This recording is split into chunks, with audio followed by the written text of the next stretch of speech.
தலைப்பான இந்த நாளிலும் இயேசுவின் இரத்தத்தை குறித்து இந்த நாளோடு கூட நாம் நிறைவு செய்ய இருக்கிறோம். ஆகவே கடைசி பகுதியாக இந்த நாளிலே உங்கள் மத்தியிலே பேச கர்த்தர் கொடுத்த கிருபைகளுக்காக நன்றி செலுத்துகிறேன். கடந்த நாளிலே இந்த இயேசுவின் இரத்தத்தை குறித்து மிகுந்த ஆழமாக நாம் பார்த்து வருகிறோம். இரத்தம் என்பது வெறும் இரத்தம் அல்ல, இரத்தம் என்பது மரணத்தை குறிக்கிறது என்று நாம் பார்த்தோம். ஆகவே மரணத்தின் மூலமாக நமக்கு ரட்சிப்பை கொண்டு வந்தார் என்று கர்த்தருடைய வார்த்தை சொல்கிறது. ஆகவே அந்த இரத்தத்தை அவர் வழிய விடவில்லை, அந்த இரத்தத்தை கசிய விடவில்லை, அந்த இரத்தம் சிந்தினார் என்று கர்த்தருடைய வார்த்தை சொல்கிறது. ஆகவே கடந்த நாளிலே நாம் திரைப்படங்களை பார்த்தோம். அதிலே அவர் எவ்வளவாக அடிக்கப்பட்டார், எவ்வளவாக கொடுமைப்படுத்தப்பட்டார் என்று நாம் ஒரு காட்சியாக அதை நாம் பார்க்கும்போது இதன் ஆழங்களை நாம் புரிந்து கொள்ள முடிகிறது. ஆகவே கடந்த சத்தியத்திலே 3 வசனங்களை சொல்லி நான் நிறைவு செய்தேன். ஒருவேளை உங்களுக்கு ஞாபகம் இல்லை என்றால் மீண்டுமாய் நினைவூட்டும்படியாக சொல்லுகிறேன். அப்போஸ்தலர் 22ஆம் அதிகாரம் 20வது வசனம், வெளிப்படுத்தின விசேஷம் 6:10, லூக்கா 11:51, அப்போஸ்தலர் 18:6. இந்த வசனங்கள் எல்லாமே இரத்தத்தை குறித்து அல்ல, மரணத்தை குறிக்கிறது என்று கடந்த செய்தியிலே நாம் பார்த்தோம். ஆகவே அங்கே இரத்தம் என்று எழுதப்பட்டிருக்கிறது என்றால் வெறும் இரத்தம் என்றால் நம்ம இரத்தமாக நாம் எடுத்துக்கொள்கிற அந்த நோக்கத்தில் எழுதப்படவில்லை. அது கிறிஸ்துவின் மரணத்தை குறிக்கிறது என்று நாம் பார்த்தோம்.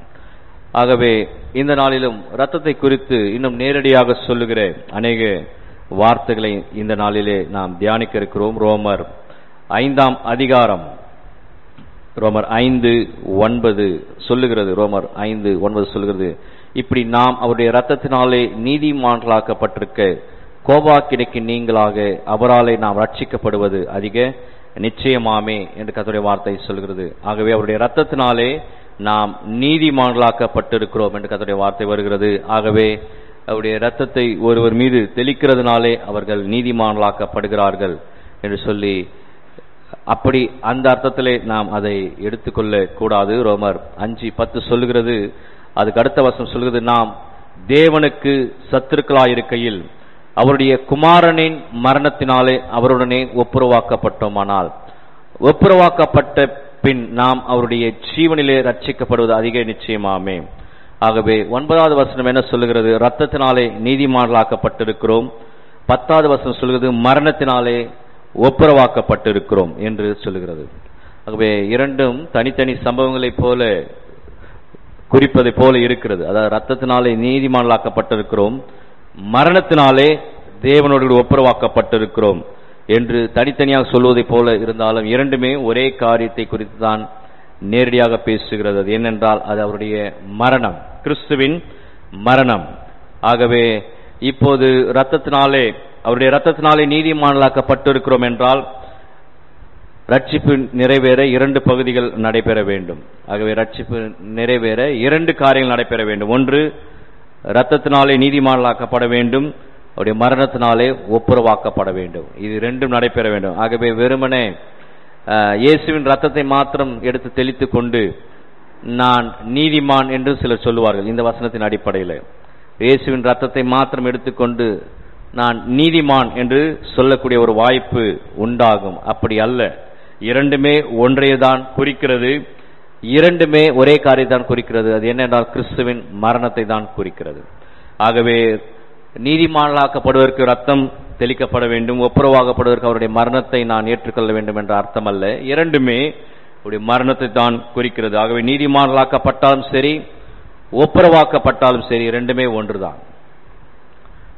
அதான் உண்மை. இப்போ ஒருத்தர் நீதிமான் என்று சொன்னாலும் சரி, இப்போ தேவனோடு கூட ஒப்புரவானாலும் சரி, எப்படி நீதிமான் ஆக முடியும்? தேவனோடு கூட ஒப்புரவானால் தான் நீதிமானாக முடியும். எப்போது ஒப்புரவாக முடியும்? அவர் நீதிமான் எனப்படும் போதுதான் ஒப்புரவாக முடியும். ஆகவே இரண்டுமே ஒன்றுதான். நீதிமான் என்று சொன்னாலும் சரி, நான் தேவனோடு ஒப்புரவாகிவிட்டேன் என்று சொன்னாலும் இரண்டுமே ஒன்றுதான். ஆகவே இது மொத்தமாக, இது முழுவதுமாக எதை குறிக்கிறது என்றால் அவருடைய மரணத்தை இது குறிக்கிறது. ஆகவே ரத்தமும் சரி, மரணமும் சரி, இரண்டுமே ஒரே காட்சியை தான் நமக்கு உண்டு பண்ணுகிறது, ஒரே காரியத்தை தான் நமக்கு நினைவூட்டுகிறது. அது என்ன என்றால் அது கிறிஸ்துவின் மரணம் என்று இங்கே நாம் பார்க்கலாம், தெளிவாக உணர்ந்து கொள்ள முடியும். எபேசியர் 2ஆம் அதிகாரம் 13வது வசனம். இதே போல இன்னும் 2-3 வசனங்களை நாம் இந்த நாளில் தியானிக்கலாம். எபேசியர் 2:13 சொல்லுகிறது, முன்னே தூரமாயிருந்த நீங்கள் இப்பொழுது கிறிஸ்து இயேசுவுக்குள் கிறிஸ்துவின் இரத்தத்தினாலே சமீபமானீர்கள் என்று கர்த்தருடைய வார்த்தை வருகிறது. அதாவது கிறிஸ்துவின் இரத்தத்தினாலே சமீபமானீர்கள் அப்படின்னா என்ன? இரத்தம் மூலமாக நீங்கள் அருகில் வந்து விட்டீர்கள், இரத்தம் மூலமாக இப்போது கிட்டே வந்து விட்டீர்கள். அப்படி அல்ல, அது அவருடைய சாக்ரிஃபைஸ், அவர் எந்த அளவிற்கு தியாகம் செய்தார் என்பதை குறிக்கிறது. அவருடைய முழு வேலையும் அது நமக்கு சொல்லுகிறது. அப்போ அவருடைய இரத்தத்தினாலே அருகில் வருகிறோம் என்றால் கடவுளின் அருகிலே நாம் வருகிறோம். அவருடைய இரத்தத்தினாலே நாம் அருகில் வருகிறோம் என்றால் இயேசுவினுடைய ரத்தத்தின் அருகே வருகிறோம் என்றால் இயேசுவிடத்திலே வருகிறோம். ரத்தம் தனியா இருக்கு, அவர் தனியா இருக்கலாம் இல்ல. இப்ப கூட சில நேரங்கள் நானும் சொல்வேன், கர்த்தருடைய பிரசன்னம் உங்களை சூழ்ந்து கொள்ளும் என்றால் அவர் வராமல் பிரசன்னம் மாத்திரம் தனியா அனுப்ப மாட்டார். அது ஒரு எப்படி உருவகத்திற்காக சொல்லுகிறது. ஆகவே கர்த்தர் தனியா இருக்கிறாரு, அவருடைய பிரசன்னம் தனியா வந்துச்சு. ஏன்னா நிறைய சத்தியங்கள் இப்படி போதிக்கிறதுனாலே தனித்தனியாக எடுத்துக்கொள்கிறாள். கர்த்தருடைய பிரசன்னம் உங்கள் மத்தியிலே சூழ்ந்து கொள்ளும் என்றால் கர்த்தர் வந்தாதான் அவருடைய பிரசன்னம் வரும். இப்ப நான் வராம என்னுடைய பிரசன்னம் இங்க இருக்காது. நான் தனியா வருவேன், என்னுடைய பிரசன்னம் தனியா வரும், அதெல்லாம் சும்மா கதை. கர்த்தர் வந்தாலும் அவருடைய பிரசன்னம் வரும். அதே போலதான் அவருடைய ரத்தத்தில் அவருடைய ரத்தத்தின் மூலமாக சமீபமானீர்கள் என்றால் நீங்கள் கடவுளிடத்திலே வந்துகிறீர்கள் என்றால் கடவுள் வேறு, அவருடைய ரத்தம் வேறு அல்ல. இதை சரியா புரிந்து கொள்ள வேண்டும். அதே எபேசியர் 2ஆம் அதிகாரம் 12வது வசனம் என்ன சொல்கிறது என்றால், அக்காலத்திலே கிறிஸ்துவை சேராதவர்களும் இஸ்ரவேலுடைய காணியாட்சிகளுக்கு புறம்பானவர்களும் வாக்குத்தத்தத்தின் உடன்படிக்கைகளுக்கு அந்நியரும் நம்பிக்கை இல்லாதவர்களும் இவ்வுலகத்தில் தேவனற்றவருமாய் இருந்தீர்கள் என்று நினைத்துக் கொள்ளுங்கள். ஆகவே விசுவாசிக்காதவர்கள் எல்லாரோடும் கடவுள் இல்லாமல் வாழ்ந்து வந்தார்கள். விசுவாசிக்காதவர்கள் அவளோடு கூட கடவுள் இல்லை. அதனால 12 எழுதிட்டு 13 எழுதுறாரு. இப்படி 12 என்ன சொல்றாரு? கடவுள் நம்பிக்கை இல்லாமல் வாழ்ந்து கொண்டிருந்த மக்கள், தேவனுடைய நம்பிக்கை இல்லாமல் வாழ்ந்து கொண்டிருந்த மக்கள், காணியாட்சிக்கு புறம்பானவர்கள், வாக்குத்தத்தின் உடன்படிக்கைகளுக்கு அந்நியர், நம்பிக்கை இல்லாதவர்கள், இவர்கள் எல்லாம் வாழ்ந்து கொண்டிருந்தார்கள் என்றால் இவர்கள் கடவுளோடு கூட இல்லை. இவர்கள் கடவுளோடு கூட இல்லை. 2:13 சொல்றாரு, நீங்கள் இப்படி இருந்தீர்கள். முதல்ல நீங்க கடவுளோடு கூட இல்லை. முன்னே தூரமாயிருந்த நீங்கள் இப்போது கிறிஸ்து இயேசுவுக்குள் கிறிஸ்துவின் இரத்தத்தினாலே சமீபமானீர்கள் என்றால் இப்போது விசுவாசித்து கடவுளின் அருகே வந்திருக்கிறீர்கள் என்று இங்கே எழுதுகிறார். கடவுளின் அருகே வந்திருக்கிறீர்கள். எபேசியர் 2:16 அதே அதிகாரத்துல ரத்தத்தை குறித்து எழுதிவிட்டார். இப்ப 16வது வசனத்தில் என்ன எழுதுகிறார்? பகையை சிலுவையினால் கொன்று அதனாலே இருதரத்தாரையும் ஒரே சரீரமாக தேவனுக்கு ஒப்புரவாக்கினார். இப்ப நீங்க கிட்ட வந்துட்டீங்க, சரி, இப்ப ரத்தத்தினால கிட்ட வந்துட்டீங்க எழுதிவிட்டு 16வது வசனத்துல பகையை எதனாலே கொன்றாராம்? சிலுவையிலே கொன்று ஒரே சரீரமாக தேவனுக்கு ஒப்புரவாக்கினார். அப்போ இந்த இடத்துல நான் ரத்தத்தை ரத்தமாக எடுத்துக்கொண்டால், சிலுவையை சிலுவையாக எடுத்துக்கொண்டால் என்ன ஆகும் என்றால், ரத்தத்தினால கிட்ட வந்தோம், பகையை சிலுவையினால கொன்றார், அப்படி அர்த்தமாயிடும். ரத்தத்தையும் சிலுவையினால நான் டைரக்ட் மீனிங், நேரடியாக நான் எடுத்துக்கொண்டேன் என்றால் என்ன என்றால், ரத்தம் மூலமாக நான் அருகில் வந்தேன், சிலுவை மூலமாக நான் ஒப்புரவாகினேன். ரத்தம் மூலமாக நான் அருகில் வந்தேன், சிலுவை மூலமாக ஒப்புரவானேன். அப்ப இது தனியா நடைபெறுவது போல அது தனியாக நடைபெறுவது போல நாம் அர்த்தத்தை எடுத்துக்கொள்ளலாம். அப்படி அல்ல. இந்த சிலுவை, மரணம், ரத்தம், இது எல்லாமே ஒரே ஒரு காரியத்தான் குறிக்கிறது. அது கிறிஸ்து நமக்காக செய்த தியாகத்தை குறிக்கிறது. அது கிறிஸ்து நமக்காக செய்த தியாகத்தை குறிக்கிறது. அவருடைய விலையேற பெற்ற வேலையை நமக்கு குறிக்கிறது. ஆகவே ரத்தம் மூலமாக சமீபமாய் வந்தேன், சிலுவை மூலமாக நான் பகையை நான் மாற்றிவிட்டேன், சிலுவை மூலமாக பகை எனக்கு மாற்றப்பட்டது என்று சொல்வது தவறான காரியம். ஆகவே முழுவதுமே அது அவருடைய மரணத்தை குறிக்கிறது. அவர் ரத்தம் சிந்தி சிலுவையிலே ரத்தம் சிந்தினார், சிலுவையிலே மரித்தார். இரண்டும் சேர்ந்து எல்லா காரியங்களும் உலகம் தோற்றுவதற்கு முன்பாக தெரிந்து கொள்ளப்பட்ட ஆட்டுக்குட்டியாக அவர் பூலோகத்தில் இறங்கி வந்து அந்த ஊழியங்களை செய்து நிறைவு செய்து கடைசி நாட்களிலே எருசலேமுக்கு தானாக சென்று மனுஷர் குமாரன் பாவிகள் கையில் ஒப்பு கொடுப்பார். அவர் பாடுபட்டு சிலுவையில் அறையப்படுவார், அவர் பாடுபட்டு கொலை செய்யப்படுவார், 3ஆம் நாள் உயிர்த்தெழுவார் என்று சொல்லி எல்லாமே கடவுளுடைய திட்ட பிரகாரமாக அவர் செய்து கொண்டு வந்தார். ஆகவே முழுமையான அந்த மரணம் இல்லாமல் அந்த ரட்சிப்பு இல்லை, நாம் நீதிமான்களாக்கப்படவில்லை. ஆகவே வெறும் ரத்தத்தின் மூலமாக நான் கிட்ட வந்துட்டேன் பிரதர், சிலுவை மூலமாக என்னுடைய பகை போனது, அப்படி பிரிக்க கூடாது. இரண்டுமே ஒரே காரியங்களை தான் நமக்கு சொல்லுகிறது. சில கிறிஸ்தவர்கள் சொல்கிறார்கள், சில கிறிஸ்தவர்கள் இயேசு எருசலேமுக்கு போய் கொண்டிருந்தார், அவரை பிடித்து சிலுவையில் அறைந்து விட்டார்கள், அவரே எதிர்பார்க்கல என்று சிலர் வாதிடுகிறார்கள். அவரே எதிர்பார்க்கல, திடீர்னு அவரை பிடிச்சு சிலுவையில் அறைஞ்சிட்டாங்க அப்படி என்று இஸ்லாம் சொல்லுகிறது, சில கிறிஸ்தவர்கள் சொல்லுகிறார்கள். இஸ்லாம் அப்படிதான் சொல்றாங்க, அவர் எதிர்பார்க்கவே இல்லை, அவர் எருசலேம் நோக்கி வந்தார் பஸ்காவை கொண்டாடுவதற்கு, அந்த நாளை பிடித்து அவரை அடித்து விட்டார்கள், அவர் இறங்கி ஓடிவிட்டார் என்று இஸ்லாம் சொல்லுகிறது. இவர்கள் ஒரு படி கீழே அவர் இறந்தார், ஆனால் அவருடைய விருப்பத்தின் பிரகாரம் அவர் இறக்கவில்லை. ஆனால் வேதவசனம் மிக மிக தெளிவாக சொல்கிறது, அவரே சொல்லிக் கொண்டேதான் வருகிறார்.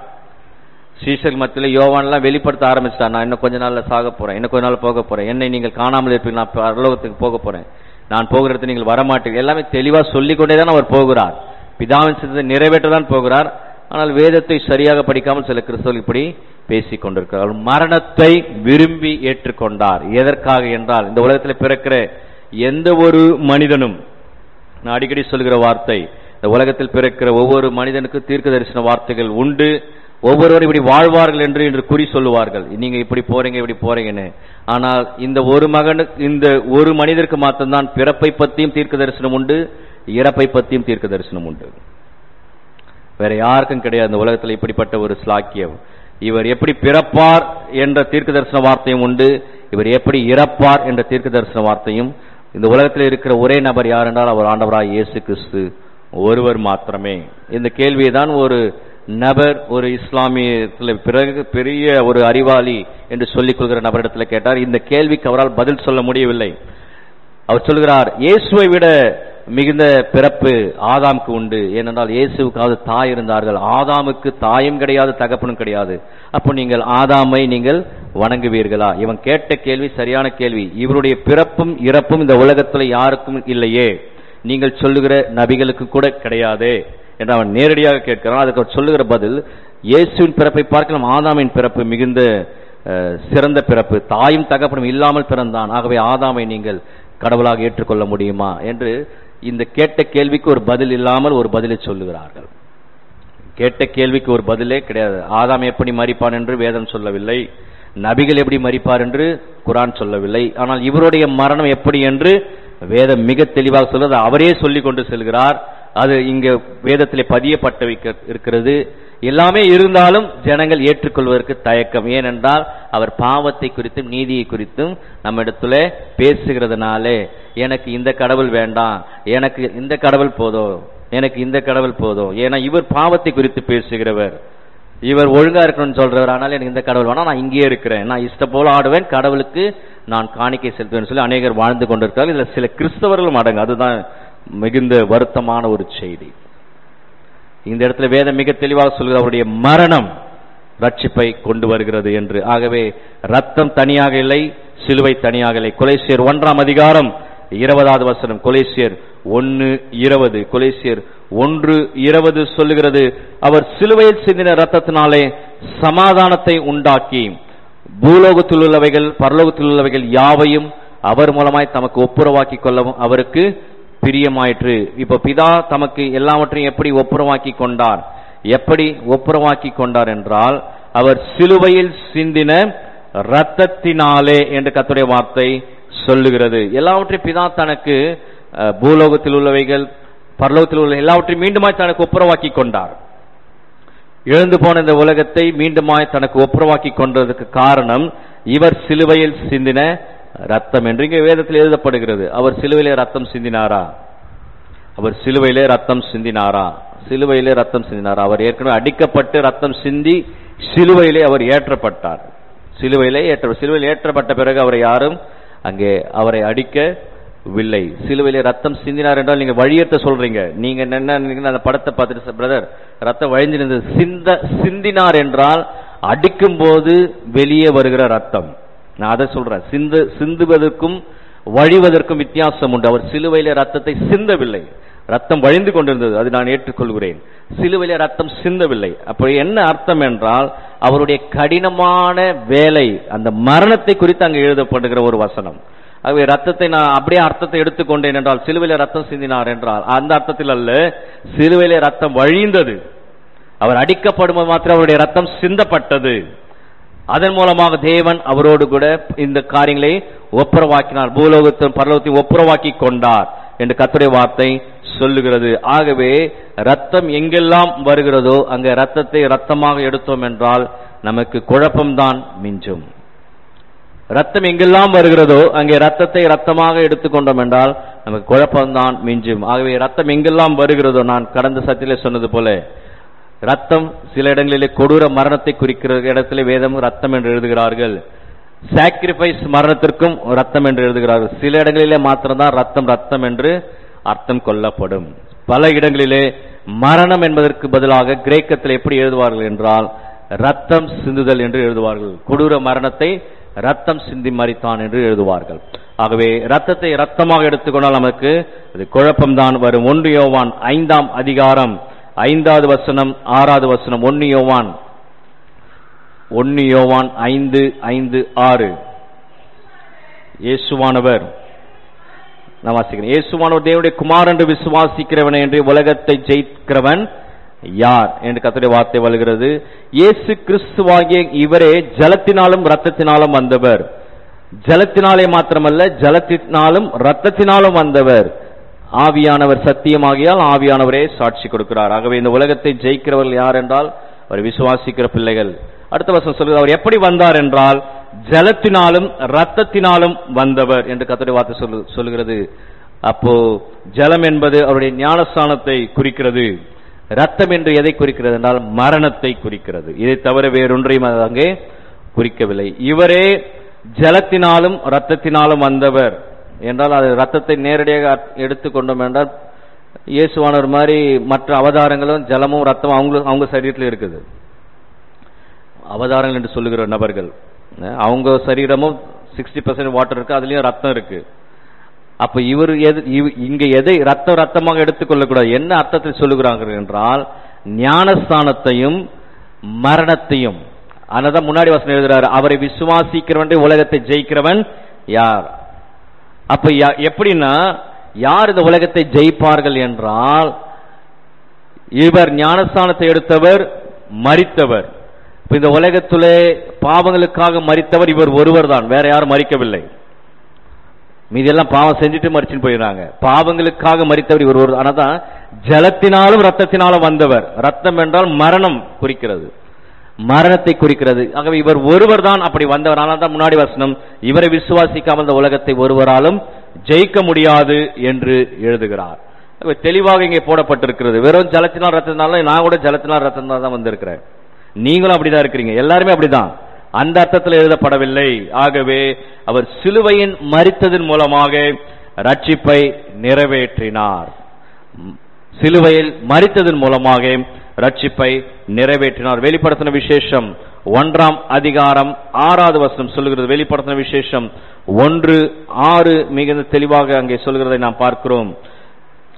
நம்மிடத்தில் அன்பு கூர்ந்து தமது இரத்தத்தினால் நம்முடைய பாவங்களை நம்மை கழுவி தம்முடைய பிதாவாகிய தேவனுக்கு முன்பாக நம்மை ராஜாக்களும் ஆசாரியர்களுமாக்கின அவருக்கு மகிமையும் வல்லமையும் என்றென்றைக்கும் உண்டாயிருப்பதாக. ஆமேன். தமது இரத்தத்தினால் நம்முடைய பாவங்களை கழுவி என்றால் அவருடைய ரத்தம் என்பது மரணத்தை குறிக்கிறது. மரணம் இல்லாமல் பாவ மன்னிப்பு இல்லை. பாவ மர கழுவி தமது இரத்தத்தினால் நம்முடைய பாவங்களை நம்மை கழுவி. நம்முடைய பாவங்களை கழுவதற்கு அவருடைய ரத்தம் தேவைப்படுகிறது. அந்த ரத்தம் என்றால் தனி ரத்தம் அல்ல, அவருடைய மரணம் தேவைப்படுகிறது. ஆகவே ரத்தம் சிந்துதல் இல்லாமல் பாவ மன்னிப்பு இல்லை என்றால் மரணம் இல்லாமல் பாவ மன்னிப்பு இல்லை. அதனால வேதவசனம் சொல்லுகிறது பாவத்தின் சம்பளம் மரணம். அப்போ என் பாவத்தை கழுவ வேண்டும் என்றால் ஒரு பரிசுத்த நபர் மரிக்க வேண்டும். என் பாவத்தை கழுவ வேண்டும் என்றால் வெறும் ரத்தம் சிந்துதல் என்று வேதவசனம் சொல்லி பாவத்தின் சம்பளம் ரத்தம் சிந்துதல் என்றால் இயேசுவானவர் வெறும் ரத்தத்தை மாத்திரம் சிந்திட்டு பாவங்களை கழுவிட்டு போயிருப்பார். அவர் மரித்திருக்க வேண்டிய அவசியம் இல்லை. இன்னும் நிறைய ஊழியங்களை அவர் செய்திருக்கலாம். He can do many ministries. எவ்வளவு ஊழியங்கள் செய்திருக்கலாம். ஒரு 60-70 வயது வரை இன்னைக்கு நாட்களில் செய்கிறது போல ஊழியத்தில் ரிட்டையர்மெண்ட்லாம் இருக்குது இல்லையா, அது வரைக்கும் செஞ்சிருக்கலாம். 65 வயசு வந்து ரிட்டையர்மெண்ட், போனஸ், பெனிஃபிட், எவ்வளோ காரியங்களாக இருக்குது ஊழியத்தில். இதெல்லாம் பைபிளில் இல்லாதெல்லாம் அவங்க வச்சுன்னு இருக்கிறாங்க நம்ம உலகத்தில். நல்லதுதான், கர்த்தர் உலக பிரகாரமாக உங்களை ஆசீர்வதிக்கட்டும்.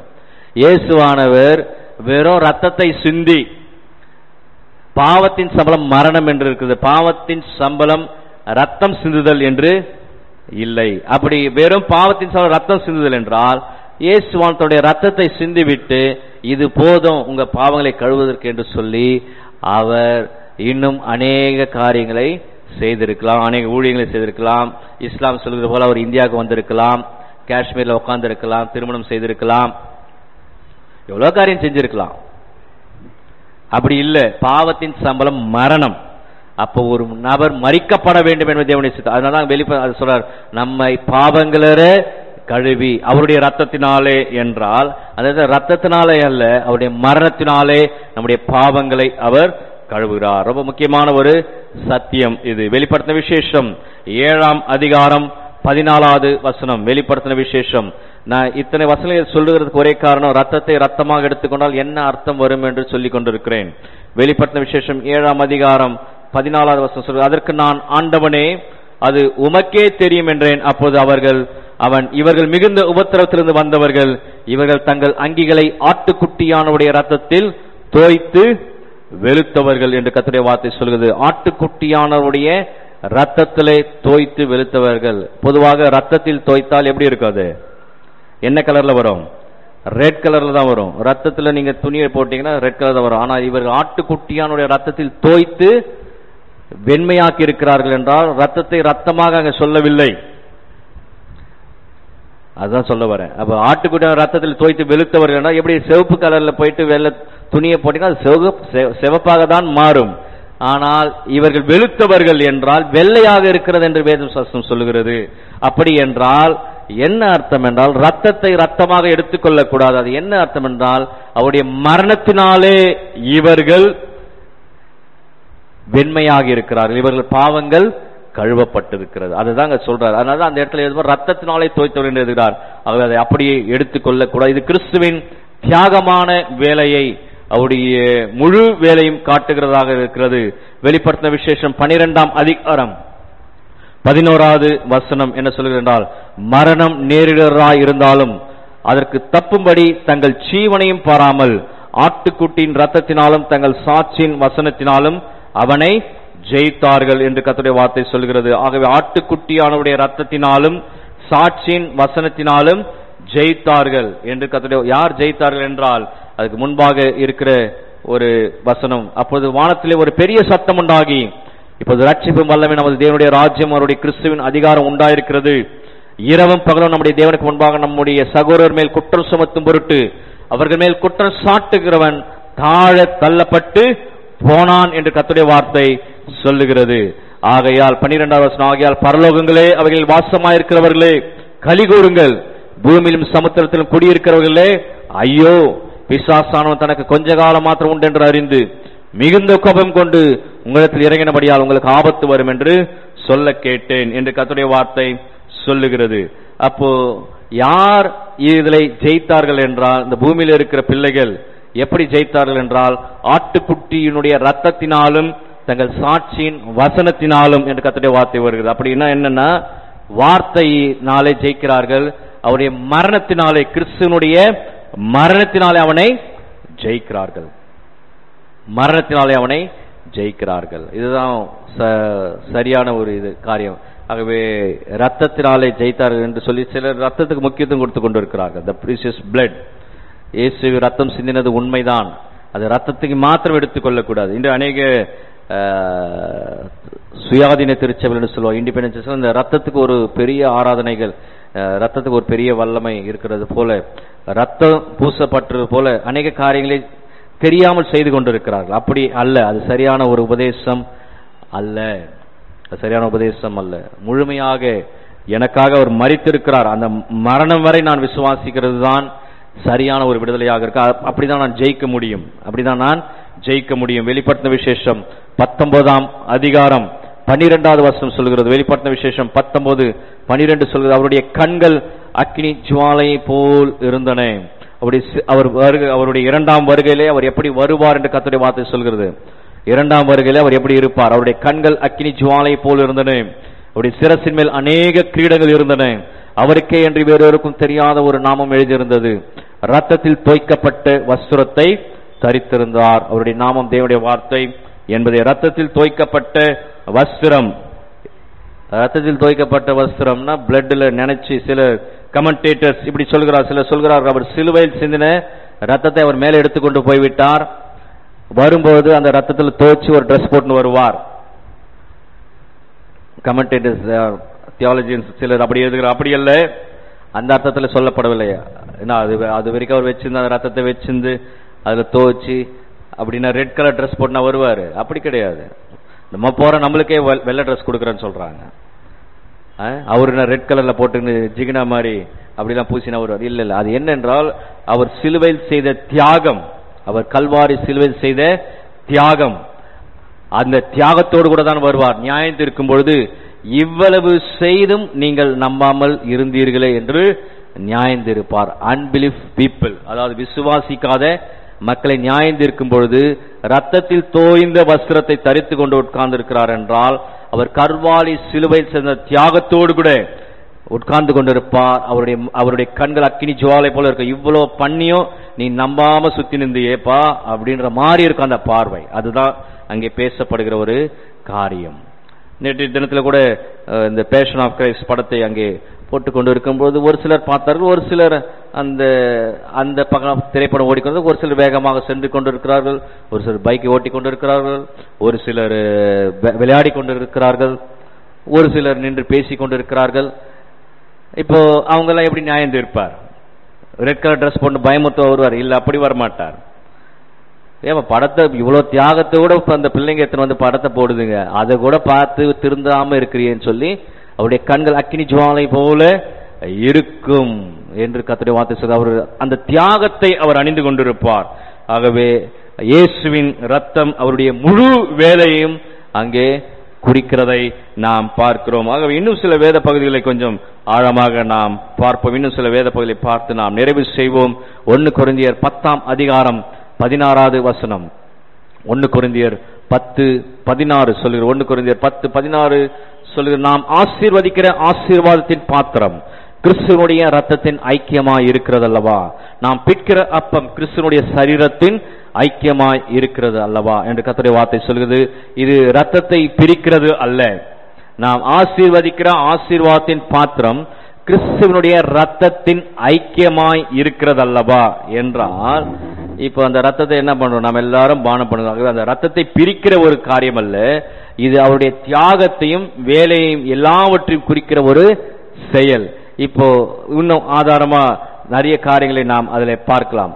அப்போ ஆசீர்வதிக்கிற கிறிஸ்துவின் ரத்தம் என்ன என்றால், ஆசீர்வாதத்தின் பாத்திரம் கிறிஸ்துவினுடைய ரத்தத்தின் ஐக்கியம் என்றால் அவருடைய எல்லா வேலைகளையும் அது குறிக்கிறது. சிலுவை, தியாகம், வேலை, அவருடைய மரணம், அவர் பாடுபட்ட எல்லாவற்றையும் குறிக்கிறது. அதை தான் நாம் திருவிருந்திலே நாம் எடுத்துக்கொள்கிறோம். அதை தான் நாம் திருவிருந்திலே நாம் அதை எடுத்துக்கொள்கிறோம்.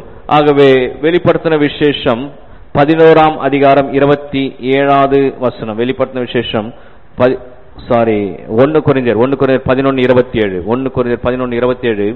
இப்படி இருக்க எவன் அபாத்திரமாய் கர்த்தருடைய அப்பத்தை புசித்து அவருடைய பாத்திரத்தில் பானம் பண்ணுகிறானோ அவன் கர்த்தருடைய சரீரத்தையும் ரத்தத்தையும் குறித்து குற்றமுள்ளவனாய் இருப்பான் என்று கர்த்தருடைய வார்த்தை சொல்லுகிறது. அது என்ன பிரதர்? அபாத்திரமாய் புசிக்கிறது. அபாத்திரமாய் புசிக்கிறது என்றால் கர்த்தருடைய பந்திக்கு வரும் பொழுது அபாத்திரமாய் புசிக்கிறது என்றால் என்ன? எல்லாரும் இப்படி கையை வச்சு ஒழுங்கா தான் வாங்குறாங்க. அது என்ன அபாத்திரமாய் புசிக்கிறது? கையெல்லாம் இப்படி வச்சு ஒழுங்கா வாங்க. சிலருக்கு கொஞ்சமா கொடுக்குறோம், சிலர் இன்னும் நிறைய ஊத்துங்கன்றாங்க. அது என்னமோ ஒரு பெப்சி பாட்டில் மாதிரி நினைச்சுக்கிறாங்க. ராபாயணம் கொடுக்கும் போல சில நேரங்களில் நம்மளுக்கு கொஞ்சம் சங்கோஜமா இருக்கும். இன்னும் கொஞ்சம் ஊத்துங்க, இன்னும் கொஞ்சம் ஊத்துங்க, பெப்சி கோக் மாதிரி நினைச்சுக்கிறாங்க நினைக்கிறாங்க. அப்படி இல்லை. அது என்ன அபாத்திரமா என்றால்? அபாத்திரமா என்றால் என்ன? கல்வாரி சிலுவையின் தியாகத்தை குறித்து தியானம் செய்யாமல், கல்வாரி சிலுவையின் தியாகத்தை குறித்து தியானிக்காமல், என் மனம் போன போக்கில் அது ஏதோ ஒரு அதான் நீங்க சொல்ற ரத்தத்தை ரத்தமாக எடுத்துக்கொண்டு இது இயேசுவின் அப்பம், இது இயேசுவின் ரத்தம் என்று எடுத்துக்கொள்ளுகிறவர்கள் அபாத்திரமாய் புசிப்பார்கள். அவர்கள் குற்றவாளிகள் என்று வேதம் சொல்லுகிறது. அவர்கள் குற்றவாளிகள். அபாத்திரம்னா அதுதான் அபாத்திரம். மற்றபடி நீங்க இப்படி வாங்குறது இல்ல இப்படி வாங்குறது, கத்தோலிக்க திருச்சபையில கிளாஸ்ல கொடுத்துட்றாங்க பிரதர், லைன்ல போனா கிளாஸ்ல கொடுத்துறாங்க, நாக்கு நீட்டா அவங்கள வச்சிடறாங்க. நீங்க ஒரே கப்பில் கொடுக்குறீங்க, தொடச்சி கொடுக்கல, தொடையாம கொடுக்கல. கம்யூனியன் சர்வீஸே இன்னைக்கு இல்ல பிரதர், ஒரே பிரச்சனை. கம்யூனியன் அவர் கொடுத்தா நான் வாங்க மாட்டேன், இவர் கொடுத்தா தான் நான் வாங்குவேன். இப்படி எல்லாம் போயின்னு இருக்கிறது சர்ச். ஏன்னா இவங்க என்ன நினைக்கிறாங்கன்னா அது ஒரு அப்பம், ஒரு திராட்சை ரசம். அது டைரக்ட் மீனிங். அது அப்பம், அது திராட்சை ரசம். அப்பம் திராட்சை ரசம், அப்பம் திராட்சை ரசம். அந்த அர்த்தத்துல இல்ல. அபாத்திரமா என்றால் அவர் கல்வாரி சிலுவையிலே செய்த தியாகத்தை கொஞ்சம் கூட எண்ணாமல், கொஞ்சம் கூட அதை பத்தி ஒரு கரிசனை இல்லாமல், அந்த உணர்வு இல்லாமல், எனக்காக அவர் ரத்தத்தை சிந்திருக்கிறார், எனக்காக அவருடைய சதை பீக்கப்பட்டிருக்கிறது என்று கொஞ்சம் கூட அந்த உணர்வே இல்லாமல் வெறும் சரீரத்தையும் ரத்தத்தையும் நேரடியாக நான் பார்த்து எடுக்கிறவன் எல்லாம் அபாத்திரமா எடுத்துக்கொண்டிருக்கிறான். இன்னைக்கு திருச்சபையில் பெரிய பிரச்சனை, கம்யூனியன் தான் பெரிய பிரச்சனை. இந்த ஐயர் கொடுத்தா நான் எடுக்க மாட்டேன், அவர் வந்தா நான் எடுக்க மாட்டேன், நான் இவருக்கு கம்யூனியன் கொடுக்க மாட்டேன். அப்படி எடுத்துட்டு இங்க சைன் போட்டு போறது. ஏன்னா எலெக்ஷன்ல அப்பதான் நிக்க முடியுமா? எவ்வளவு பெரிய தியாகத்தோடு கூட இன்னைக்கு ஜனங்கள் வாழ்ந்து கொண்டு இருக்கிறார்கள். கிறிஸ்தவர்கள் வினோதமானவர்கள், ஆச்சரியமானவர்கள். வினோதமான ஒரு ஆச்சரியமான ஒரு கிறிஸ்தவர், ஆச்சரியக்குரிய போடலாம். ஏன்னா எடுத்துட்டு சைன் போட்டா தான் எலெக்ஷன்ல நிக்க முடியுமா? ராபோதனை எடுக்கத்திலையா நீ சைன் போடுவே? கொஞ்சம் கூட அறிவு இருக்க வேணா உனக்கு? அறிவும் கிடையாது, ஒன்றும் கிடையாது. அபாத்திரமா எடுக்கிறவர். அப்ப கிறிஸ்துவ அவர் எந்த அளவுக்கு தியாகம் பண்ணிருக்கிறார், எந்த அளவிற்கு அவர் தியாகம் பண்ணிருக்கிறார், அந்த தியாகத்தை நினைத்து எடுக்கிறவன் தான் உண்மையான கிறிஸ்தவன் என்று இங்க வேதம் சொல்லுது. அதனால இங்க எழுதுறாரு, அவன் குற்றவாளியாய் இருப்பான் என்று கர்த்தருடைய வார்த்தை சொல்லுகிறது. ஆகவே வெறும் ரத்தத்தை, அது வெறும் ரத்தம் சரீரம் என்று பார்க்காமல் அவருடைய மரணத்தை நினைவு கூறுங்கள், இவருடைய மரணத்தை நினைவு கூறும்படி இதை செய்யுங்கள் என்று தான் அவர் சொன்னார். அவர் சொன்ன ஒரே ஒரு கட்டளை, தயவு செய்து என் மரணம், நான் உங்களுக்காக மரித்து இருக்கிறேன், இந்த உலகத்துல எல்லாரும் என் பிறந்த நாளை நினைவு கூறுங்கள் என்று சொல்லி தான் சொல்லிட்டு போவாங்க. இந்த உலகத்திலே மரணத்தை நினைவு கூறுங்கள் என்று சொன்ன ஒரே நபர் இவர் ஒருத்தர் தான் இருப்பார். எதுக்குன்னா உங்களுக்காக நான் மரித்திருக்கிறேன், என்னை நினைவு கூறும்படி இதை செய்யுங்கள். அவர் சொன்ன ஒரே கட்டளை அது ஒன்றுதான். அவர் சொல்லுகிறதை செய்யாமல், ஆனாலும் ஆண்டவரே எங்களுக்கு சுகமே, நம்ம அடிக்கடி படிக்கிற வார்த்தை என்னது? செய்யத்தக்கவளை செய்யாமல் செய்யத்தகாதவளை செய்து வந்தோம், ஆனாலும் ஆண்டவரே எங்களுக்கு சுகமே இல்லை. இருக்காது. அவர் சொன்னது பிரகாரம் நீ செய்யறதே இல்லை, அப்புறம் எப்படி சுகம் இருக்கும்? இருக்காது. அதை வேற அறிக்கை பண்ணிக்கொண்டு வார வாரம் அதை அறிக்கை செய்து, ஆனாலும் ஆண்டவரே சுகமே இல்லை, ஆனாலும் ஆண்டவரே சுகமே இல்லை. சுகமே கடைசி வரை உனக்கு இருக்காமே தான் போக போகுது. ஏன்னா குற்றவாளியா இருப்பா என்று கர்த்தருடைய வார்த்தை சொல்லுதாகவே சிலுவை குறித்து யோசிக்காமல் ராபோதனம் எடுப்பது அபத்தமான காரியம். அபாத்திரமா எடுக்கிறதற்கு அது நிகராக இருக்கும். எபிரேயர் 9ஆம் அதிகாரம் கடைசியாக இந்த செய்தியை நிறைவு, இந்த ரத்தத்தை குறித்து இந்த நாளில் நிறைவு செய்ய விரும்புகிறேன். முக்கியமான ஒரு சத்தியத்தை இந்த நாளில் உங்கள் மத்தியில் பேச விரும்புகிறேன். எபிரேயர் 9ஆம் அதிகாரம் 14வது வசனம். எபிரேயர் 9:14 சொல்கிறது, நித்திய ஆவியினாலே தம்மை தாமே பழுதற்ற பலியாக தேவனுக்கு ஒப்பு கொடுத்த கிறிஸ்துனுடைய ரத்தம் ஜீவனுள்ள தேவனுக்கு ஊழியம் செய்ய உங்கள் மனசாட்சியை செத்த கிரியைகளை சுத்திகரிப்பது எவ்வளவு நிச்சயம். இந்த வார்த்தைகளை நாம் ஏற்கனவே பார்த்திருக்கிறோம். இன்று திரும்பி ரீகலெக்ட் பண்ணி கொஞ்சம் சொல்லி முடிக்க விரும்புகிறேன். ஆகவே கிறிஸ்துவின் ரத்தம் உங்கள் இருதயங்களை சுத்திகரிக்கும், உங்கள் இருதயங்களை சுத்திகரிக்கும். அதாவது உங்கள் மனசாட்சியை செத்த கிரியைகளை சுத்திகரிப்பது எவ்வளவு நிச்சயம் என்று கர்த்தருடைய வார்த்தை சொல்லுகிறது. அப்போ இங்க ரத்தம் தானே சுத்திகரிக்கிறது எழுதியிருக்கிறது. அப்போ ரத்தத்துக்கு தானே முக்கியத்துவம் என்று ஒருவேளை நீங்கள் நினைக்கலாம். எபிரேயர் 9ஆம் அதிகாரம் 15வது வசனம், ஆகையால் முதலாம் உடன்படிக்கையின் காலத்தில் நடந்த அக்கிரமங்களை நிவர்த்தி செய்யும் பொருட்டு அவர் மரணம் அடைந்து அழைக்கப்பட்டவர்களின் வாக்குத்தத்தம் பண்ணப்பட்ட நித்திய சுதந்திரத்தை அடைந்து கொள்வதற்காக புது உடன்படிக்கையின் மத்தியஸ்தராய் இருக்கிறார். அங்கே ரத்தம் சுத்திகரிக்கிறது என்று எழுதப்பட்டிருக்கிறது. 15வது வசனத்திலே மரணம் என்று குறிப்பிடப்படுகிறது. ஆகவே முதலாம் உடன்படிக்கையின் காலத்தில் நடந்த அக்கிரமம் நிவர்த்தி செய்து அவர் மரணம் அடைந்தார் என்று கர்த்தருடைய வார்த்தை சொல்கிறது. எங்கேயுமே நீங்க பார்த்தீங்கன்னா ரத்தம் முதல்ல வருது, அடுத்து மரணம், ரத்தம் முதல்ல வருது, அடுத்து மரணம். அப்படின்னா என்ன அர்த்தம்னா இது தனி வேலை, அது தனி வேலை அல்ல, இது தனி அது தனி அல்ல.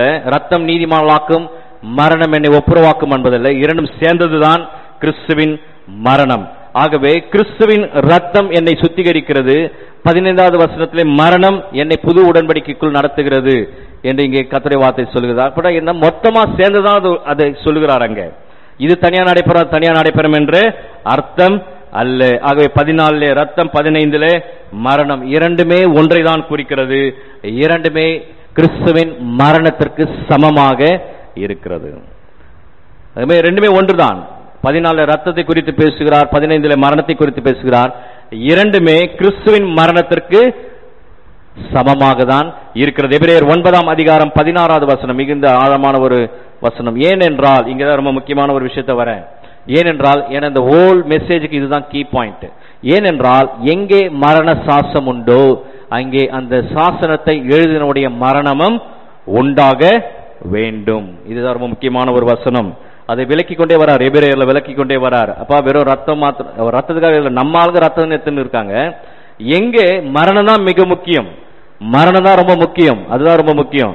ஏனென்றால் எங்கே மரண சாசனம் உண்டோ அங்கே அந்த சாசனத்தை எழுதினுடைய மரணமும் உண்டாக வேண்டும். அப்படின்னா என்ன அர்த்தம்னா, யார் ஒருத்தர் உயில் எழுதுவாங்கன்னு சொல்லுவாங்க தெரியல உங்களுக்கு, உயில் எழுதுவாங்க.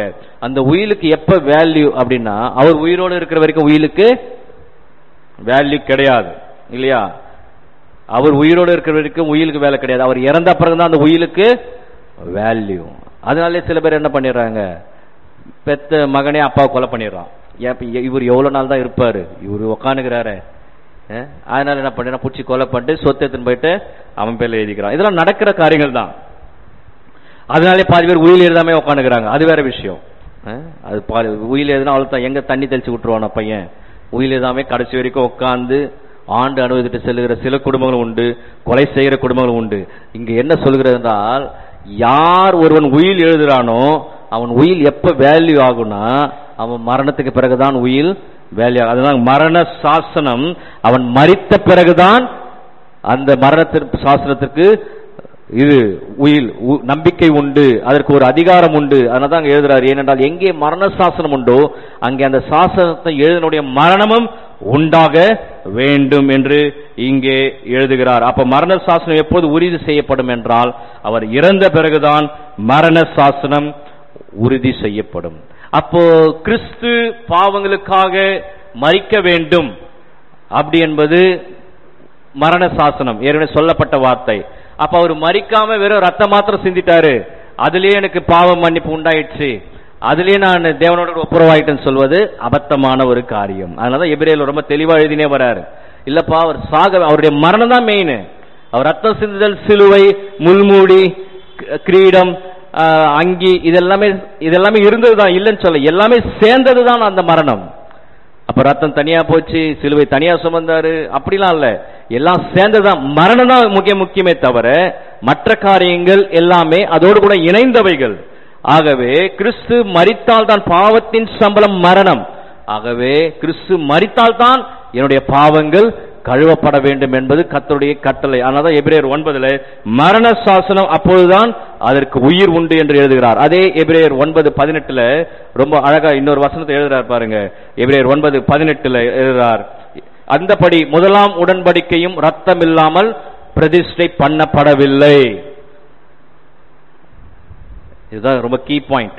கீ பாயிண்ட்னா, முதலாம் உடன்படிக்கை ரத்தம் இல்லாமல் பிரதிஷ்டை பண்ணப்படவில்லை. அது என்ன பிரதர், ரத்தம் இல்லாமல் பிரதிஷ்டை பண்ணப்படவில்லை என்றால் அங்கே ரத்தம் இருந்தது, மரணம் நடைபெறவில்லை. முதலாம் உடன்படிக்கையிலே ரத்தம் இருந்தது, ஆனால் மரணம் நடைபெறவில்லை. இந்த ஹோல் மெசேஜுக்கு இதுதான் கீ பாயிண்ட். இந்த ஹோல் இன்னைக்கு இவ்வளவு நாள் ஏற்கனவே 6வது பார்க்கணும்னு நினைக்கிறேன். இந்த whole பிளட்டுக்கும் the key point is this is the message. என்னன்னா, முதலாம் உடன்படிக்கை பிரதிஷ்டை பண்ணப்படவில்லை. ஏனென்றால் அங்கே என்ன இல்ல, ரத்தம் இல்லாமல் பிரதிஷ்டை பண்ணப்படவில்லை என்று எழுதப்படுகிறது. ஆனா அங்க ரத்தம் இல்லையா, ரத்தம் இருந்தது, மரணம் நடைபெறவில்லை. அதுக்கு அடுத்த வசனம் வாசிங்கன்னா அதோட அர்த்தம் புரியும். எப்படி எனில் 19வது வசனம் எழுதுறார், 8:19, எப்படி எனில் மோசே நியாய பிரமாணத்தின்படி சகல ஜனங்களுக்குள்ளும் எல்லா கட்டளைகளையும் சொன்ன பின்பு இளங்காலை, வெள்ளாட்டுக்கடா இவைகளின் ரத்தத்தை தண்ணீரோடும் சிவப்பான ஆட்டு மயிரோடும் ஈசோப்போடு கூட எடுத்து புஸ்தகத்தின் மேலும் ஜனகர் மேலும் தெளித்தான். அப்படின்னா என்னன்னா, அந்த ஆட்டுகளை அவன் பலியிடவில்லை, என்ன எழுதுறாரு? இளங்காலை வெள்ளாட்டுக்கடா இவைகளின் ரத்தத்தை மாத்திரம் எடுத்து அவைகளோடு கூட தண்ணீரையும் கலந்து, அங்கே மரணம் நடைபெறவில்லை, ரத்தம் இருந்தது. நல்லா தெரிஞ்சுங்க, மோசே செஞ்ச காரியம், இளங்காலை வெள்ளாட்டுக்கடை எடுத்து அதோடைய ரத்தத்தை எடுத்து அதை தண்ணீரோடு கூட கலந்து அதை ஜனங்கள் மேலும் புஸ்தகத்தின் மேலும் தெளித்தான். ஆனா அதுக்கு முன்னாடி வசனம் சொல்ல ரத்தம் இல்லாமல் பிரதிஷ்டை பண்ணப்படவில்லை என்றால் அந்த இளங்காலை வெள்ளாட்டுக்கடா பலியிடப்படவில்லை. அப்படின்னா என்ன? ரத்தம் இருந்தது, மரணம் இல்லை. அப்போ ரத்தம் எங்கெல்லாம் வருதோ அங்கெல்லாம் மரணம் தான் சொல்லப்பட்டு கொண்டிருக்கிறது. அதுக்காக தான் இந்த வசனத்தை எடுக்கிறேன் நான். முதலாம் உடன்படிக்கை பிரதிஷ்டை பண்ணப்படவில்லை என்றால் அங்கே மரணம் நிறைவேறவில்லை, வெறும் ரத்தம் தான் இருந்தது.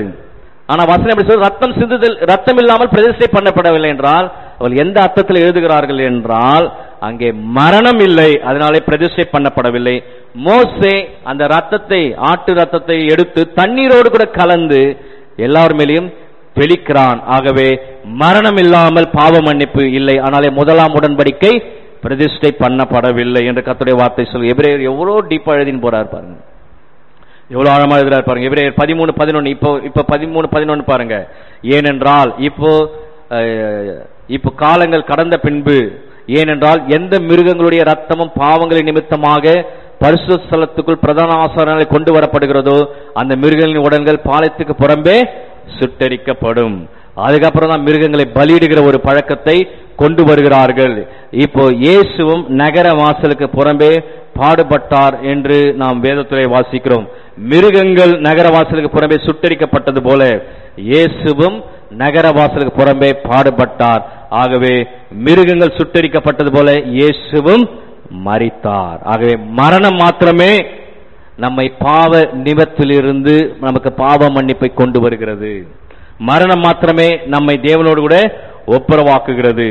மரணம் மாத்திரமே நம்முடைய பாவங்களை கழுவி சுத்திகரிக்கிறது. ஆகவே வெறும் ரத்தத்தை, இயேசு ரத்தம் சகல பாவங்களை நீக்கி சுத்திகரிக்கின்றால் அது இயேசுவின் மரணம் என்று வேதம் சொல்லுகிறது. அதை நம்ம ஆட்கள் வெறும் ரத்தம் ரத்தம் ரத்தம் சொல்லி ரத்தத்துக்கு ஒரு ஆராதனை வைத்துக் கொண்டு ரத்தத்தை பிரதிப்படுத்தி, ஆகவே நான் தண்ணியை வீட்டை சுத்தி ரத்தத்தை தெளிக்கிறேன் பிரதர், யாருன்னா பிசாசு பிடிச்சாங்கன்னா அவன் மேல ரத்தத்தை ஊத்துறேன், தண்ணியில கையை விடுறேன், காலை விடுறேன், 5 விரல விடுறேன். அந்த பாஸ்டர் 5 விரல உள்ள விட்டு ஜெபம் பண்ணுவார் பிரதர், இவர் வந்து சும்மா ஸ்லைட்டா டச் பண்றாரு, ரத்தம் சரியா இறங்கல. இதெல்லாம் வீணான காரியங்கள். உண்மையாய் அவரை ஏற்றுக்கொள்ளும் பொழுது, உண்மையாக அவருடைய மரணத்தை விசுவாசிக்கும் பொழுது, எனக்காக ஒருவர் மரித்திருக்கிறார், எனக்காக மரிச்சார், அவர் சத்துருவின் காரியங்கள் எல்லாவற்றையும் அவர் ஒன்றுமில்லாமல் ஆக்கினார் என்று நான் விசுவாசிக்கும் போது எந்த ஒரு பிசாசும் நம்மை பார்த்து கிட்டவே வராது. கரெக்ட் ரூட்ல பைபிளை புரிஞ்சு வச்சுக்கிறான், அப்படி அதே ஓடிடும். நீ தப்பு தப்பாய் புரிந்து வைத்துக் கொண்டிருக்கிறாய் என்றால் அதற்கு ஒன்றும் நாம் செய்ய முடியாது. இப்படிப்பட்ட செய்திகளை கேட்க வேண்டும், அதற்கும் வரவில்லை என்றால் நாம் ஒன்றும் செய்ய முடியாது. எபிரேயர் 12:4 சொல்லுகிறது. எபிரேயர் 12:4 சொல்லுகிறது, பாவத்துக்கு விரோதமாய் போராடுகிறதில் ரத்தம் சிந்தப்படத்தக்கதாக நீங்கள் இன்னும் எதிர்த்து நிற்கவில்லையே. இப்ப நம்மளுக்கு எழுதுறார், அவர் எப்படி செய்தார்? பாவத்துக்கு எதிராக போராடணும்னா, ரத்தம் சிந்தப்படத்தக்கன்னா உயிரை கொடுக்கிற அளவிற்கு பாவத்துக்கு எதிர்த்து நாம் என்ன பண்ணுமா? போராட வேண்டும். இன்னைக்கு அப்படி யாரும் போராடுற மாதிரிலாம் இல்லை. நம்முடைய போராட்டங்களே வேற. பாவத்துக்கு எதிர்த்து உயிரை கொடுக்கிற அளவுக்கு போராடணுமா, வேற வழியே இல்லைன்றார். என்ன எழுதுகிறார்? அப்படி ரத்தம் சிந்தப்படத்தக்கதாக நீங்கள் போராட வேண்டும் என்று எழுதுகிறார். ஏனென்றால் 12:2 அவர் மிக அழகாக எழுதுகிறார், அவர் தமக்கு முன் வைத்திருந்த சந்தோஷத்தின் பொருட்டு அவமானத்தை எண்ணாமல் சிலுவையை சகித்து தேவனுடைய சிங்காசனத்தின் வலது பார்சத்திலே வீற்றிருக்கிறார். நீங்க அந்த பேஷன் ஆஃப் கிரைஸ்ட் படத்துல பாத்தீங்கன்னா ஒரு சில காட்சிகள் மிகுந்த பைபிளோடு எடுத்திருப்பார்கள். தமக்கு முன் வைத்திருந்த சந்தோஷத்தின் பொருட்டு அந்த சிலுவையை அவர் என்ன பண்ணுகிறார்? இதை ஒரு அவமானமாக எண்ணாமல் சந்தோஷமாக அந்த மரணத்தை ஏற்றுக்கொள்கிறார். அந்த சிலுவை அறையும் என்று ஒப்புக் கொடுக்கும்போது சிலுவை கொண்டு வந்தோம்னா அதை அப்படியே கட்டி தழுவுறது போல ஒரு காட்சி வரும்.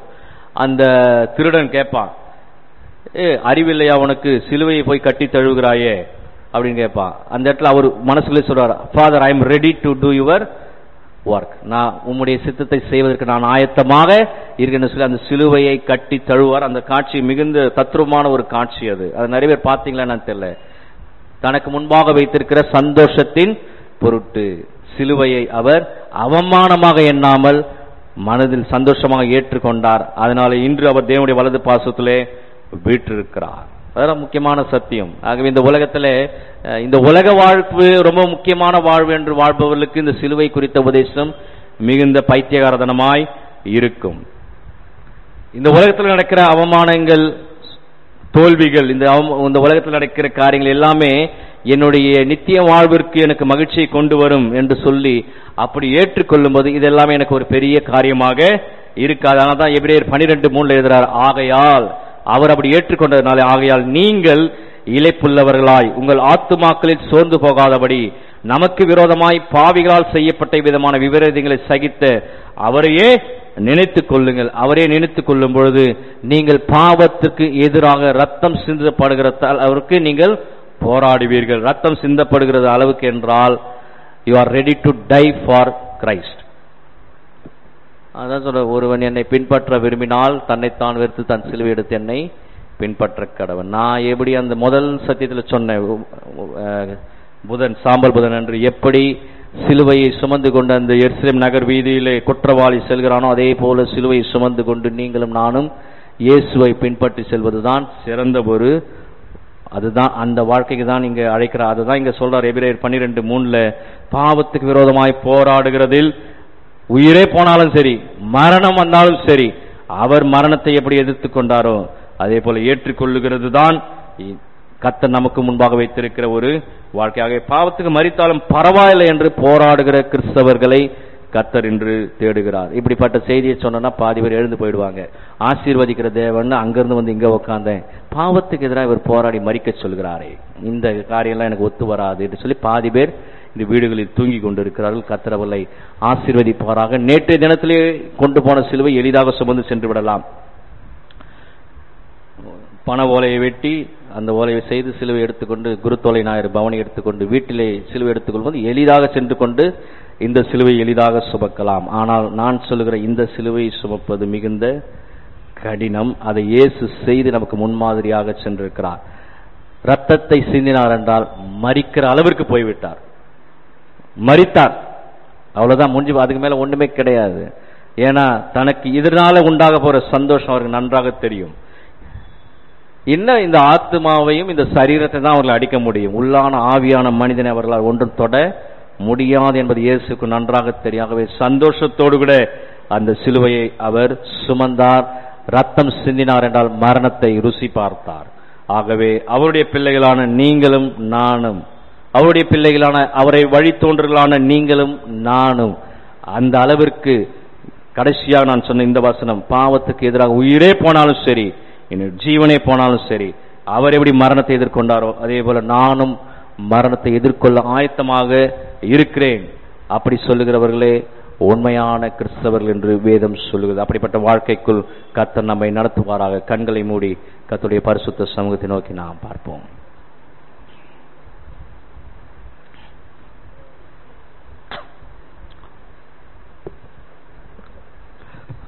ரத்தம் சிந்துதல் இல்லாமல் பாவ மன்னிப்பு இல்லை என்றால் மரணம் இல்லாமல் பாவ மன்னிப்பு இல்லை. மரணம் இல்லாமல் பாவ மன்னிப்பு இல்லை என்றால் கிறிஸ்து பாவத்திற்காக மரித்தார். அவருடைய பாவத்திற்காக மரிக்கவில்லை, அடுத்தவருடைய பாவத்திற்காக அவர் மரித்தார். என்னுடைய வாழ்விலும் பாவ மன்னிப்பு எனக்கு உண்டாயிற்று என்றால் அந்த மரணத்தை நான் உண்மையாக ஏற்றுக்கொள்ளும் போது மாத்திரமே, அந்த மரணத்தை அவர் எதற்காக மரித்தார் என்று அந்த உணர்வு மூலமாக நான் அவரை ஏற்றுக்கொள்வது மாத்திரமே நான் சரியான திசையிலே சொல்கிறேன். இல்லை என்றால் நான் அபாத்திரமாய் திருவிருந்திலே பங்கு பெறுகிறேன், அபாத்திரமாய் திருவிருந்திலே பங்கு பெறுகிறேன். அது இயேசுவின் மரணத்தை கேலி செய்வது போல இருக்க. அவன் அப்படிப்பட்ட ஒரு குற்றவாளிகள் என்று கர்த்தருடைய வார்த்தை சொல்கிறார். ஆகவே இரத்தத்தை ரத்தமாக எடுத்துக்கொள்ளாமல் இனி ஒரு நாட்களில் அப்பத்தை சதையாக இரத்தத்தை ரத்தமாக எடுத்துக்கொள்ளாமல் முழுமையாக அந்த மரணத்தை நாம் எண்ணி பார்க்கும் பொழுது அவர் சிலுவையில் செய்த தியாகம் எந்த அளவிற்கு அவர் தியாகம் நமக்காக செய்திருக்கார் என்பதை உணரும் பொழுது மாத்திரமே நாம் விடுதலையாக்கப்பட்ட பிள்ளைகளாக இருக்கிறோம். சத்தியத்தை அறிவீர்கள், சத்தியம் உங்களை விடுதலையாக்கும் என்று கர்த்தருடைய வார்த்தை சொல்வதனாலே இந்த இரத்தத்தை குறித்து அநேக காரியங்களை நாம் அறிந்து கொண்டிருக்கிறோம். ஆகவே ரத்தம், சிலுவை, முள்முடி, கிரீடம், பாடுகள், வேதனைகள், நிந்தனைகள், அவமானங்கள் எல்லாமே அவருடைய மரணத்திலே இணைந்திருக்கிறது. எல்லாமே அவருடைய மரணத்தில் இணைந்திருக்கிறது. எல்லாமே அவருடைய பாடுகளை குறிக்கிறது. அதனால தான் வேதவசனம் சொல்கிறது, விலையேற பெற்ற அவருடைய ரத்தத்தினாலே மீட்கப்பட்டீர்களே. அப்படி என்றால் விலையேற பெற்ற கிரியைகளினாலே, சாதாரண கிரியைகள் அல்லது, அது எந்த ஒரு மனிதனாலும் செய்ய முடியாத கிரியைகள், சாதாரண கிரியைகள் அல்ல, விலையேற பெற்ற கிரியைகளினாலே நீங்களும் நானும் மீட்கப்பட்டு இருக்கிறோம். மீட்கப்பட்ட பிள்ளைகளான நீங்களும் நானும் விலையேற பெற்ற கிரியைகளை செய்யும்படியாக நாம் அழைக்கப்பட்டிருக்கிறோம். விலையேறப்பெற்ற கிரியைகளை செய்யும்படியாக நீங்களும் நான் அழைக்கப்பட்டிருக்கிறோம். விலையேறப்பெற்ற கிரியைகள் என்றால் நீங்களும் நானும் பாவத்திற்கு எதிர்த்து நிற்பது, பாவத்துக்கு துணை செய்கிறதில்ல, பாவத்துக்கு எதிர்த்து நிற்பது. ஜீவனே போனாலும் சரி, நான் பாவத்தை எதிர்த்து போராடுவேன், அவர் எப்படி போராடினாரோ அதே போல நானும் போராடுவேன் என்று சொல்லி அப்படிப்பட்ட உன்னத வாழ்க்கைக்கு கர்த்தர் நம்மை அழைக்கிறார். ஆகவே அந்த விசுவாசத்தோடு கர்த்தரை சமூகத்தை நோக்கி பார்ப்போம். எங்கள் அன்பின் பரலோக தகப்பனே, உம்மை நன்றியோடு துதிக்கிறோம், ஸ்தோத்திரிக்கிறோம். இந்த மாலை வேளை நன்றிகள் இருக்கிறோம். நீர் வெளிப்படுத்த இந்த வார்த்தைகளுக்காக நன்றி செலுத்துகிறேன். இந்த சத்தியங்களை நீர் எங்களோடு கூட நீர் பேசியிருக்கிறீர். எங்களுக்கு ஆண்டவரே நீர் செய்த தியாகத்திற்காக நன்றிகள் எடுக்கிறோம். இது எப்போதும் உணர்ந்த பிள்ளைகளாக, எப்பொழுதும் ஆண்டவரே இந்த உணர்வோடு கூட நாங்கள் செயல்படுகிற பிள்ளைகளாக கர்த்தர் நீர் எங்களை மாற்ற வேண்டும் என்று இயேசுவின் நாமத்தால் ஜெபிக்கிறேன். ஜீவனுள்ள பரம தகப்பனே, ஆமேன், ஆமேன்.